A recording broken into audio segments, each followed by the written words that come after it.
question regarding first instance decision making. They seem to be modeling on the UK system, and not so recently, but at some point, some statistics have come out showing that 24 or 27% of first instance decision making in the UK is overturned on appeal, which really does critique the quality of decision making. Do you think that has a risk of happening here as well?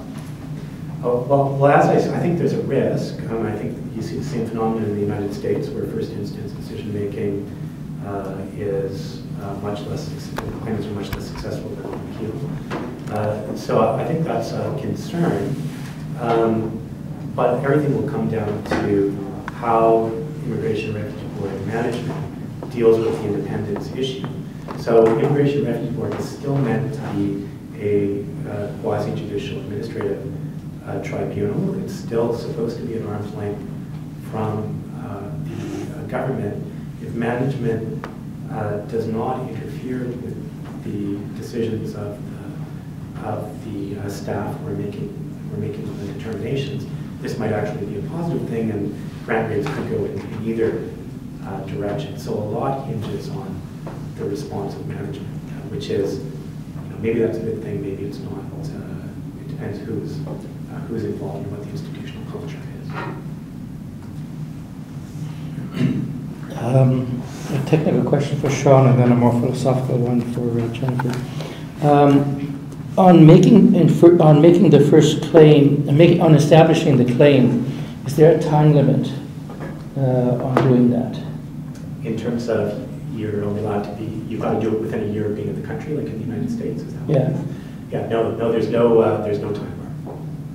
Okay, all right, thank you. Jennifer, on I don't know whether you've heard Nick Van Heer's analysis of looking at refugees from the sending country. And he analyzed Sri Lankan Tamil refugees in terms of, he resisted using the term class structure among refugees, but that's how I see it. Basically that the richest among the refugees were the ones who were able to get to Britain or North America. The ones with more moderate means were able to get across the Straits into Tamil Nadu in India. The ones with much more limited means were able to become internally displaced within Sri Lanka, and the poorest of the poor had no choice other than to join the Tamil Tigers. In terms of, and so I've always been worried about class structure among refugees, and we tend to, the indent claims tend to be made by the top class among refugees.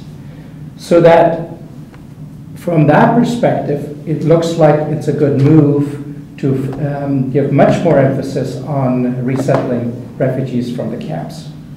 What's your view on this? It's an interesting story, and obviously one close to my own research interests in Sri Lanka. Just taking that same case study and thinking about the boat that landed full of Sri Lankans on the West Coast last fall.